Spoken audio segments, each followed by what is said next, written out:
All right, folks, welcome back to the Markest Smart after our brief hiatus while we adjusted our shooting location, improved our lighting slightly, and hopefully are bringing you a little more clean-looking video than we were in episode 8 and the first 8 episodes.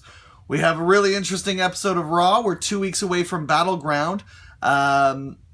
3 weeks away from Battleground, 2 weeks away from the draft. So this is a big period for WWE. A lot of interesting things happen on this edition of Monday Night Raw.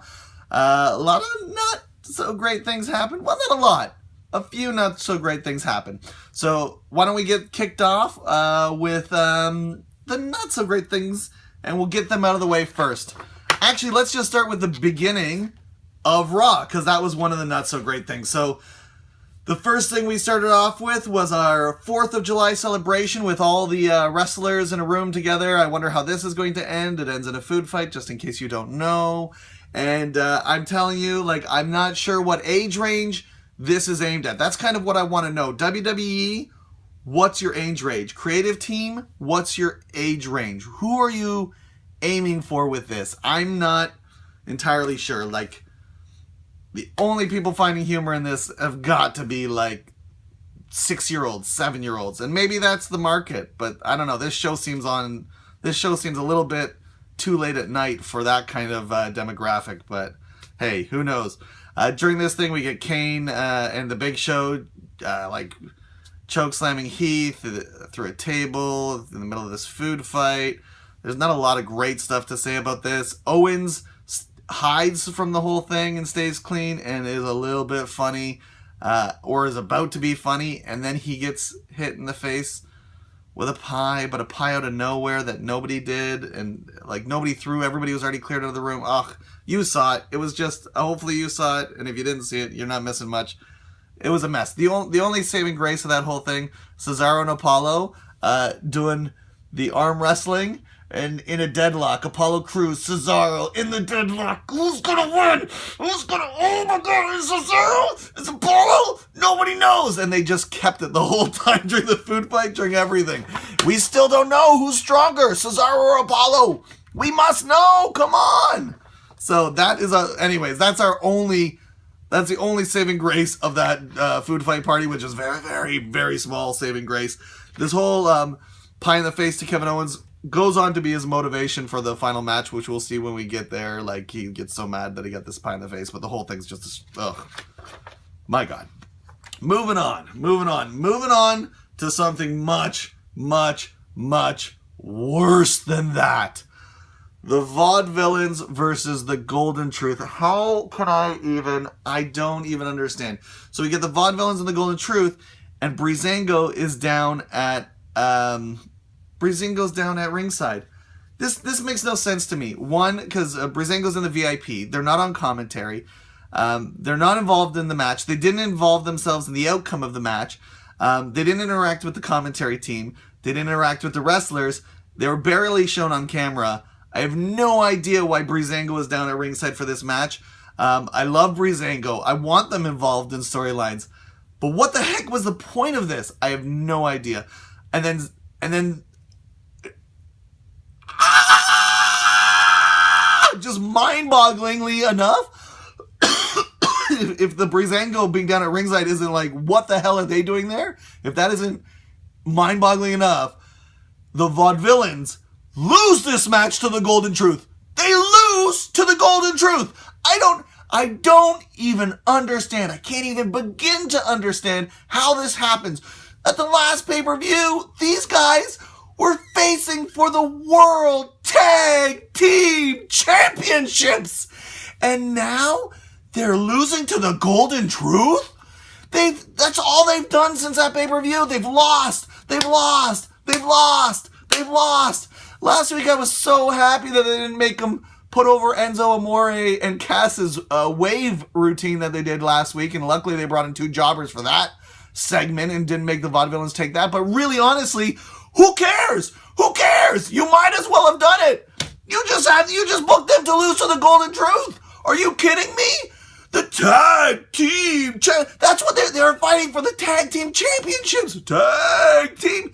And And now they lose to the Golden Truth? I can't believe this. I just can't believe this. I don't even understand what to do with this. How to make this better? You take Golden Truth out of it. That's what you do. And you have this as a match against the Vaudevillians versus Breezango. And then I don't care who wins. Either of those teams could win, and then you have them go into a feud. And then that's interesting, and then I care about. This seems like it's continuing the Golden Truth, Breezango storyline, which we have already said we are done with. And these two teams need to move ways, hopefully get drafted to different brands, because this just needs to finish. Breezango has all the potential in the world. I love Breezango as an actual team who can face other teams and compete for the title. Golden Truth, they have no future other than a comedy act. They're a comedy act, and they're two funny guys. No problem with Goldust and R-Truth from a comedy point of view. But to be beating teams like the Vaudevillains, who have been facing for the tag team championships, no.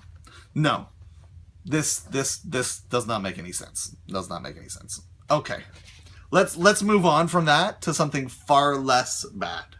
Far less bad. Far less worse. Not as bad. Let's move on to something not as bad. All right, so we're moving on to The Miz versus Dean Ambrose. So actually a decent match. I got no problem with the match. I just don't like. Here's the problem. We saw this match on SmackDown, champion versus champion. This is now a repeat of the SmackDown match. This is the second time we're seeing this.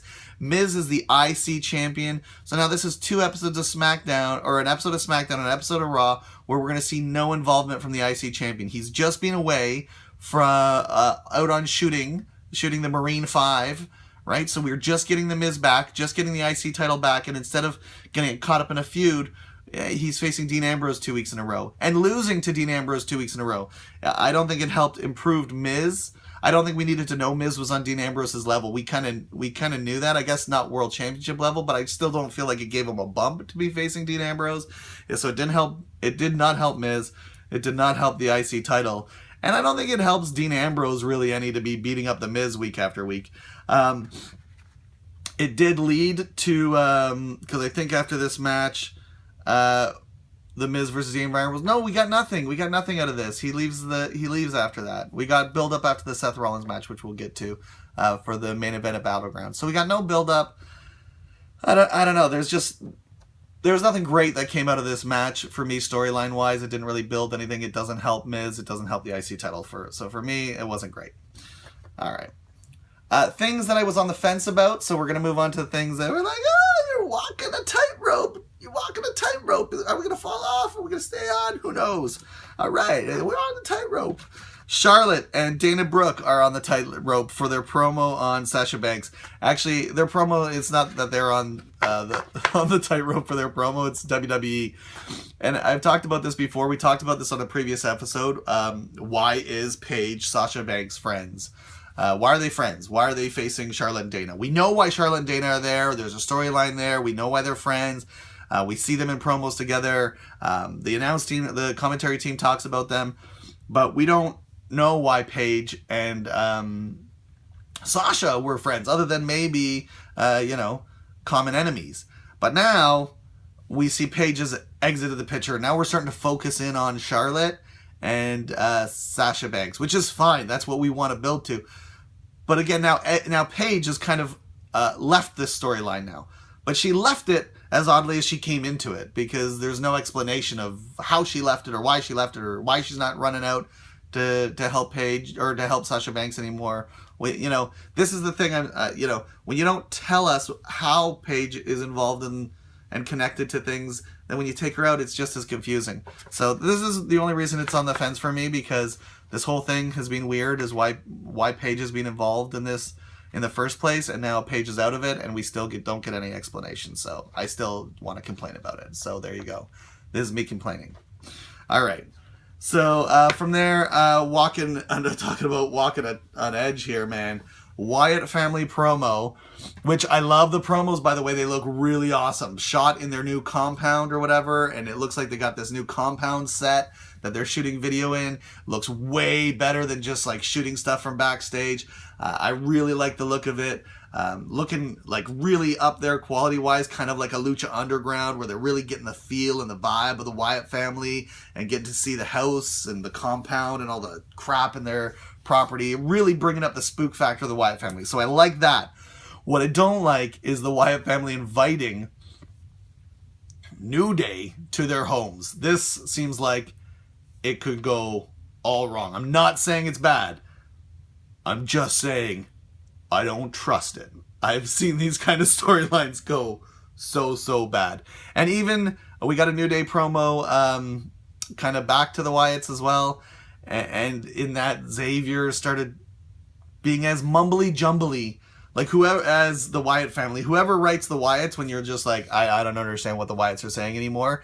I think that dude is now writing for Xavier Woods, because he was bumbling on about some stuff that I'm like, I don't know what you're talking about. So this is what I'm worried about. I'm worried about a lot more promos where I don't know where either party's talking about, ending up in a culmination of some sort of match or some sort of event at their house, out of the arena. Oh, I'm just worried. I'm worried. It's like I'm worried about the Hardys' final deletion tonight on TNA Impact, when they're going to face each other in their compound in North Carolina or South Carolina. I'm worried about that match. Anytime wrestlers get out of the arena and the creative team gets really creative and thinks, ooh, this is a great idea, all I can think back to is it was an uncensored pay-per-view, and I can't even remember the two participants, but I will know for sure that one of the participants in the match I'm thinking of is Dustin Reynolds, otherwise known as Goldust, taking place in the back of a 16-wheeler tractor trailer with like animal caging around it and bales of hay, driving throughout the countryside, turning corners and stuff while two people tried to wrestle a match in it. My gosh, that thing was atrocious. The Hardys match tonight could be just as atrocious. And the thing I'm worried about with the Wyatt family is they could also follow suit. So anytime we get out of the arena, anytime we get out of the ring, man, sometimes that creative team, they can be too creative. So you're walking a fine line, Wyatt family. You're walking a fine line. So that is my concern with that. And the last of my fine line kind of concerns is the Rousseff and Titus O'Neil storyline. I've been loving the storyline and saying, hey, I'm liking this. Titus booked strong, Rousseff booked strong. I'm loving this. And for Rousseff, I am loving this. I am starting to believe in the Bulgarian Brute again. He is starting to look like a beast again, like he should. And you know what was really good? This was smart booking, because Titus looks like a beast, which means Rousseff can really look like a beast.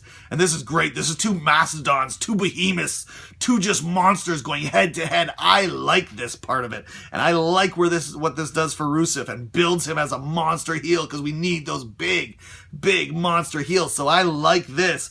What I don't like, and this is what I didn't see right away, I thought, man, this is good for Titus too. This is U.S. title picture.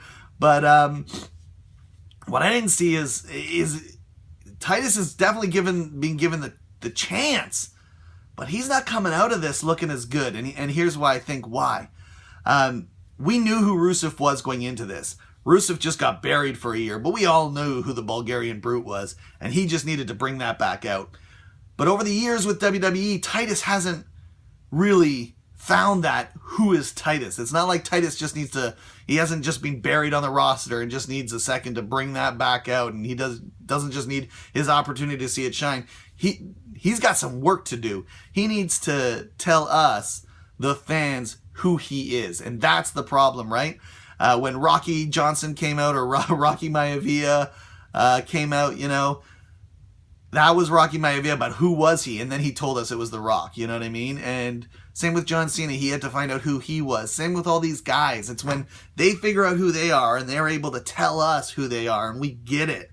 That's when you go from being like wrestler to superstar. And that's what I'm not seeing with Titus O'Neil. He's a name and a face, and he's a big dude. But who is Titus O'Neil? Who is this character? Who is this persona, this larger-than-life thing that we all want to cheer for and get behind, and we want to be like and buy t-shirts for? You know, that's the thing that Titus O'Neil needs to figure out, because right now, he's just Titus O'Neil. And it doesn't matter if he's going to get booked strong against Rousseff in a U.S. title fight. Man, if he can't figure out and portray to us, like, who is this superstar, then it's not going to work, and he's going to end up going right back down the card. Because you need more than a push.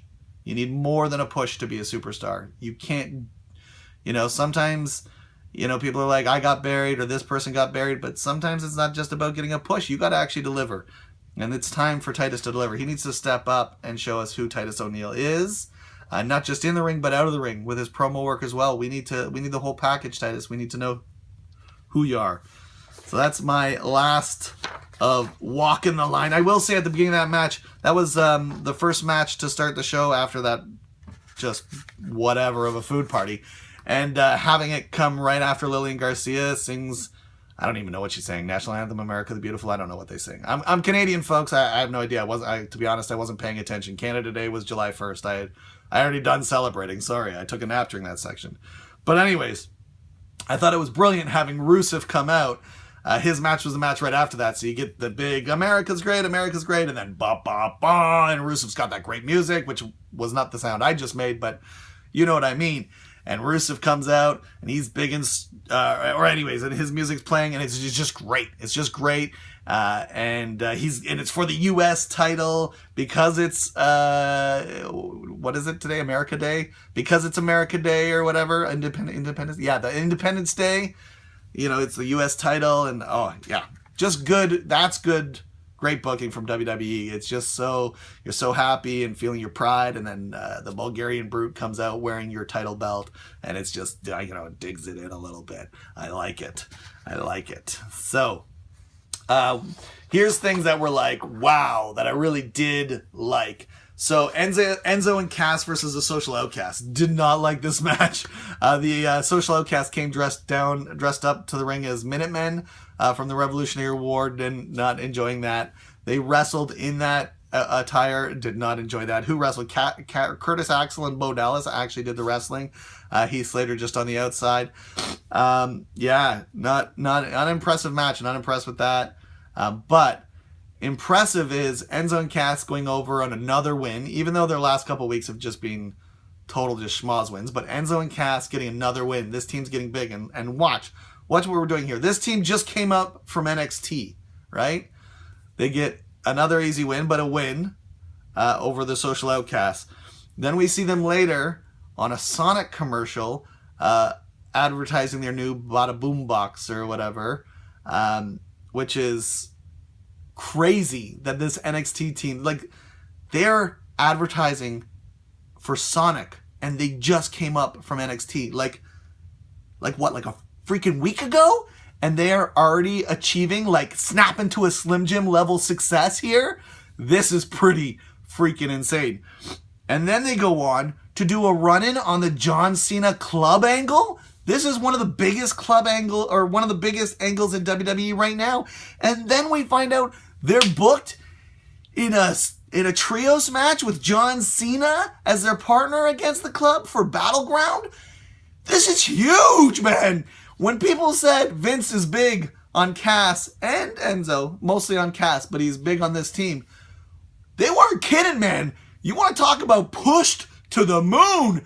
This team, woo, is getting pushed out of the solar system. This is insane, but I love it. This is a great team. Less of these squash matches, though. The squash matches and the wave last week, man, I can tell someone's getting in there and interfering with what these guys do, and stop interfering. Just let them go out, do great promos, have great matches, and things will take care of itself. You don't have to get too creative. You don't have to do this wave nonsense. People love these people anyways. You don't have to do too much to make people love them. So just let them be, and let them do their thing. You know what I mean? Moving on. But I love that. So, yes. And big ups Enzo and Cass.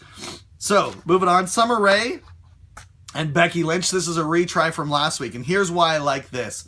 So, this is Summer Rae and Becky Lynch. This is building the Natalya feud. But the only thing we get from Natalya is her watching from the back. We understand that the feud is building. We understand where this is going. Definitely was awesome. What's her name? Becky Lynch just went to town on Natalya when this match got thrown out last week. Just went all over her. So we know that there's legitimate heat there. But here's what I love about this. Summer Rae's not part of the title picture scene. Natalia's not part of the title picture scene. Becky Lynch isn't part of the title picture scene. None of these women are part of the title picture scene, and none of them are like friends or like besties or like hanging out. They're all 3 individual women not associated with the title picture, having an angle that doesn't have to do with the title picture. That's just them by themselves having conflict as just women and not having to be besties or silly. And there's storyline and it's explained and the heel turn was explained. And what happened? What happened? How did this go so right? How is this everything I've been asking for in the women's division? And even a clean win on the Becky Lynch Summer Rae match. No run-in, no schmaz, nothing. Just building. And building to what? A match at Battleground for Becky Lynch and Natalya. Are you kidding me? Are you kidding me? This is awesome. 2 women getting a match at Battleground on the pay-per-view. And I assume we might have something to do with Charlotte on the pay-per-view. So 2 women's matches on the pay-per-view. We're actually making some progress. There might actually be I almost said Divas Revolution. We're not allowed to say Divas anymore. They don't like that word anymore. We say women's now, which we always should have, just in case anybody's wondering that Divas thing was always crap. But anyways, we might finally get a woman's revolution that we've been promised. You know, I know 2 matches isn't much, but by gosh, it's a start. It is a start. All right. Moving on. Seth Rollins versus Dolph Ziggler. This is kind of like the twin match to the Ambrose Miz match, because these are the 2 competitors that we can at least watch who are going to be in Battleground. Sorry, Roman Reigns, we can't see you, can we? Anyways, these are the 2 guys that can actually build towards Battleground, because Roman obviously can't build. And so we get these 2 matches. Dean Ambrose and Miz, which I've already talked about, and then Seth Rollins and Dolph Ziggler. And this, I like for all the reasons I didn't like the other match. 1, another good match. Great match, actually. Seth Rollins versus Dolph Ziggler, not even good match. Well, let me just talk about why I like this match. Just in like the concept of this match is because 1, this actually, there's no belt on the line at all. There's no belts involved in this. So we had 2 belts involved in the last match, no belts involved in this match. So this is good. So we're not holding up the IC title or any other title. Dolph is a dude who's been totally underused recently. People have said like it's over, like he can't even recover from where his career's gone, which I don't think that's true. That's ridiculous. Dude is mega talented. There's always ways to turn around, but and hopefully this brand extension will give him a chance to do that. And if this match was any indication, he certainly can, man. This guy can still stop a show, and he did on this card. It was an amazing show. So giving Dolph Ziggler a chance to really showcase himself, and this is what I like. Dolph Ziggler and Seth Rollins got time to work, and they put together an amazing match. Dolph Ziggler got showcased in a great light versus Seth Rollins. Like everybody knows, Seth Rollins is world title contender at any time. Seth Rollins could challenge for that championship. That's the level that Seth Rollins is at. So putting Ziggler up on that level is just perfect, right? That's what we want to do. We want to bring people up. Where Miz didn't need that. That just kind of brought Miz down. He should be involved in his own storylines. But this really showcased Dolph Ziggler. And thank goodness Ziggler took every minute he could, man. I love Seth Rollins and his kicks, man. Just beautiful in there. There was like a super kick from Ziggler that was like just out of nowhere awesome. Almost got the 1-2-3 on Rollins. Everybody was believing it. It looked so good. The fans were chanting, "This is awesome." Everybody was into this match. Great booking. This could have been easily on a pay-per-view. This was almost a WrestleMania quality match, brother. Not quite, but it was definitely pay-per-view quality match, man. Great match. Afterwards, we get Seth and Dean out on the announce tables, standing on top of them, actually. Like, they get into a little thing. And then I think somebody gets nailed on let me check my notes here. Somebody gets a dirty deeds on the Spanish, yeah. Yeah, Seth gets a dirty deeds on the Spanish, and it doesn't break poor Seth. That didn't look good. That didn't look good for him. He got dropped right on his head. But there we go. Oh, and here we go. And now we actually get Ambrose and Rollins building to next week. We had this cool moment, actually, where Ambrose left for his match, and he runs back down to look like he's going to attack Rollins. and then he psychs him out and just joins commentary. And then after they have this standoff, and then he gets dirty deeds. This did everything that we didn't get last week. Last week we had these guys involved in an AJ Styles, John Cena storyline that was pseudo about the main event Battleground, but yet had nothing to do with the main event and Battleground, and didn't really get us anywhere with the main event and Battleground at all. So it was just, I was super unhappy. And then this was the exact opposite. This was a beautiful build to Battleground. This was great interaction between Ambrose and Rollins. And I just feel like everything's been going like that. Everything just went the right direction. Everything that was bad last week is good this week. And I'm pretty sure like almost every match this week was a clean win. Did somebody finally realize, hey guys, we schmozzed every single ending last week. Maybe somebody should pin someone this week. That's an idea. So anyways, what do we got here? That's it. That's the end of that. Moving on from there, is this my last good thing of the... Oh, no, two more. Okay. The other great thing that happened last night was the John Cena comes out for a promo. Excellent. Calls out the club. Club comes out. And AJ is just freaking killing it on the mic. He's destroying John Cena. I don't even understand. This is the dude. Some like, oh, Memphis, Georgia, Hickbilly. Oh, I'm AJ Styles. I've never seen a mic before. What, am I supposed to talk into this end or this end?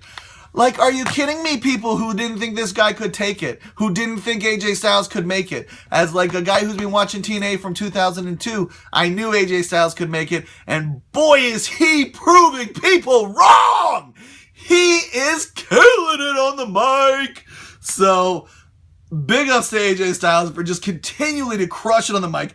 Gallows and Anderson are the perfect sidekicks. They're hilarious as well with their little quips here and there. My God, love these guys. Another beatdown. Oh, they do this what's a good day to beat down John Cena? Any day's a good day to beat down John Cena bit. That was freaking hilarious. Just love it. And anyways, they end up beating him down, which is great. It's just great. It was just beautiful, like heel stuff. Loved it. Enzo and Cass hit the ring, faces clear the ring, and they're left standing, and then we get our match at Battleground. This is just a good angle. This is just a good angle. I like where it's going. I love Cena, AJ, and I think this has legs. So let's see where it goes. They're gonna have great matches. You know that. You can't put AJ Styles in a ring with John Cena and not know you're gonna get a good freaking match. All right, last match of the night. And we've talked about this. You know if you watch this show, of all the things I am a mark for, I am a mark for Survivor Series. And what has WWE given me? They have given me a 16-man tag team elimination match. What? It's not even Survivor Series. Oh, man. So excited. We get Team USA, Big Show, Apollo, Crews, Zack Ryder, the Dudley Boys, Kane, Mark Henry, and Jack Swagger, taking on Team Multinational, which later in the show got changed to Multinational Alliance, which sounds at least a little better. Lucha Dragons, Jericho, Cesaro, Sheamus, Owens, Del Rio, and Sami Zayn. So already from the booking, it's 4th of July, and you know how the Americans are like, come on, if it was July 1st, we would let the other guys win. We would feel bad. If it was Canada Day and we were taking on a team from another country, we'd be like, oh, welcome to our country. We feel very, very bad about making you lose today. How about you win so you can understand what it's like to celebrate on Canada Day? Yeah, and then we'd apologize for the whole damn thing. But no, this isn't in Canada, and it's not Canada Day. This is America Day in America on July 4th, and America always wins on America Day. I know, I saw the movie with Will Smith. Not even aliens could defeat America on America Day. So, notice I said Will Smith because I didn't see that other piece of crap. That's for sure. Not that I even know it's a piece of crap because I didn't see it. But anyways, I assume it's a piece of crap. The point is, we already know who's going to win. And then when we look at the booking and we see like guys like Owens and Zayn together who have had problems, we know who's going to win. So I'm like, oh man, did you screw me? Did you screw me, WWE? Did you give me a tag team elimination match and then book it so that I'm going to hate it? How could you screw me like this on America Day?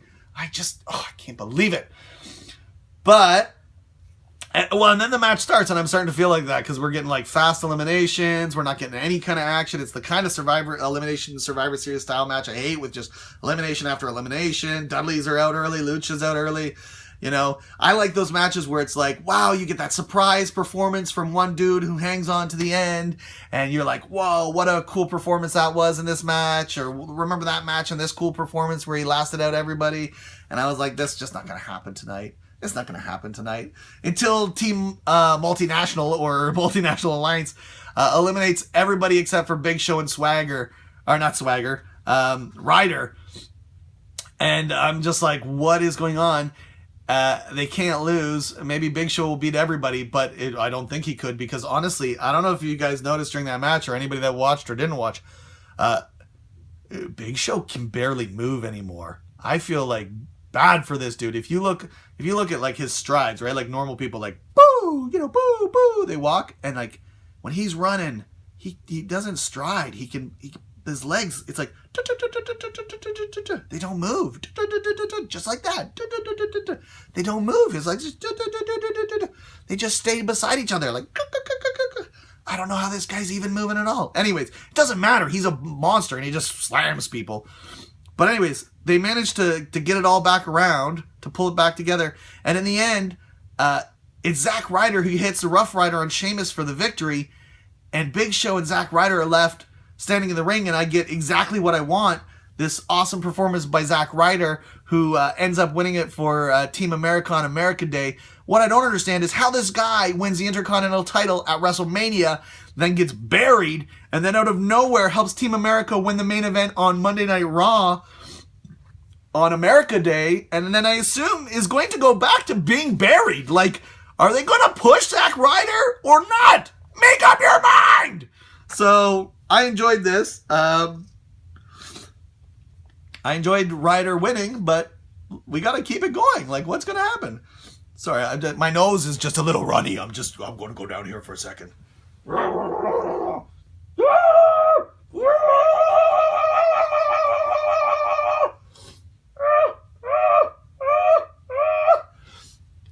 Okay, hopefully that was better. Woo-hoo. Sorry for that. All right, moving on. What do we got left? All right. Well, that's it. We're over for Raw. All we have left is a new segment I'm going to be calling Ups. Big Ups and Downs. Big Downs. And we're going to run through just some quick hits from this week's show. So let's begin. This may be the last time to see Big Down. I'm already done with this trope. This might be the last time to see this matchup before the draft. This might be the last time to see this. I get it. Every single match could be the last time to see that match. Every single match. So to continually say that is really annoying. Gosh. All right. GMs becoming COOs. Big Down. I don't know where this came from, but definitely it has shifted. On tonight's episode, we got the GMs. We don't even know who the GMs are for Raw and SmackDown, now being referred to as COOs, Chief Operating Officers. And this is a move in the wrong direction. You want to create things that make sense to your audience, and how many of us know what a COO is? How many of us have met a COO? I've met plenty of general managers. When you say general manager, I understand exactly what a general manager is. When you say COO, I don't really understand what that is. I know it does something, but I don't really get it. Because you know why? I'm a normal person and I've never met a COO. I don't know what a COO does. This makes no sense to me. Bring back GMs. This makes no sense. All right. What do you do when someone plays the wrong clip? Thumbs down. What do you do when someone plays the wrong clip? You say, they played the wrong clip. What does the announce team do on this episode of Raw when someone plays the wrong clip? They try to explain why that clip better illustrates the point the person was trying to make, which it clearly did not illustrate that point. They should have just said, That's the wrong freaking clip. All right. The Shield fist bump. Boop. Big ups. Yeah. We got, as Dean Ambrose and Seth Rollins are passing each other on the rampway in between their matches as one ends and one begins, we get a little bit of a boop, boop fist bump between Ambrose and Rollins. What does it mean? What does it signal? Is it anything? Were they just in passing? Were they not thinking? Who knows? But it was awesome, and I liked it. All right. Major Lesnar announcement. Kinda. Thumbs down. All right, so on SmackDown, they're going to be announcing the next competitor for Brock Lesnar at SummerSlam, and we have to ask ourselves, do we care? Brock has said he doesn't care if UFC interferes with his WWE career. We already know if he's injured in UFC, it's going to mean SummerSlam's out of the question for him. He's going to have to pass physicals. And so Lesnar doesn't care about this match, so why should we care about this match? Also, this match might not even happen, so why should we care about this match? And secondly, we're getting it to announced to us, which means there's no build, there's no nothing, so why should we care? I am still holding off. You know, they could announce somebody, wow, and I'm going to be, like, really excited about it. But at this point, thumbs down, big down. Baron Corbin looking good. Thumbs up! We got a video package this week. Big ups to Baron Corbin. He got a little video package put together for him, and it looks good. Obviously, they're going to keep rolling with him. A nice way to keep him in people's minds while he wasn't actually on TV today. Hopefully, after the brand split, we're going to see him like pushed up as a big-time heel because we know WWE needs the heels, right? Shining Stars looking not good. Thumbs down. In the same vein, Shining Stars didn't get a video package, but they got a video promo. But doesn't matter. It's just, they're just so cheesy, so not good in their video promos, just not good. And it's not cutting a promo on someone else; it's just cutting a promo on how awesome Puerto Rico is. Like I get it's like America Day, and they're kind of like semi-Americans or something, and I don't know. It wasn't good. Let these guys wrestle because they're actually decent wrestlers. Put them in a ring, and we'll stop complaining about them. All right. Multinational anthems, big ups, yeah! So during the 16-man tag team elimination match, everybody coming out on Team Multinational or the Multinational Alliance got their national anthems played. So Team Canada came out together, the Mexican people came out together, and we got the Swiss anthem and the Irish anthem. Awesome, love it. I love the national pride. Why only America on America Day? Why not say, hey, other people are from other countries and they're okay. They can have their pride and they came out to the anthems. I like it. I loved it. All right. What else? Another GM segment. Big down. We're done with these GM segments, boy. And Vicky Guerrero, she couldn't save it. Man, John Laurinaitis, Teddy Long, I don't know. Man, I can't wait for the brand split just to stop the GM segments. It's terrible. It's terrible. Anyways, that's been Big Ups, Big Downs. Big Ups, Big Downs. And that's all I got for you, folks. That's it. That's Monday Night Raw. I hope you had a great night. I had a great night. I loved watching this edition of Raw. Can't wait for Battleground. Can't wait for the brand split. Make sure you follow me, or make sure you subscribe to this YouTube channel because there's still only one subscriber. And I'm pretty impressed about this. I thought it was my mother, and then I found out she doesn't know how to work YouTube yet. So my one subscriber, I don't know who you are. You're not my mom, but I appreciate you. So definitely, if you're watching this video, please hit subscribe. Let's try to get us to 2. Mom, if you could try to figure out how to use YouTube to get me to 2 subscribers, that'd be really appreciated. Other than that, you can like me on, our page on Facebook at the Markest Smart. You can follow me on Twitter at Markest Smart. And that's it. You don't have to do the Instagram or the other one, whatever it is, Snapchat. I haven't really been using those. But you definitely like me on Twitter at Markest Smart and follow the Facebook page and subscribe definitely to the YouTube channel. Even you, Mom. Come on. It's 2016. Gotta learn how to subscribe to YouTube, all right? Anyways, hope you guys had a great day. See you, everyone.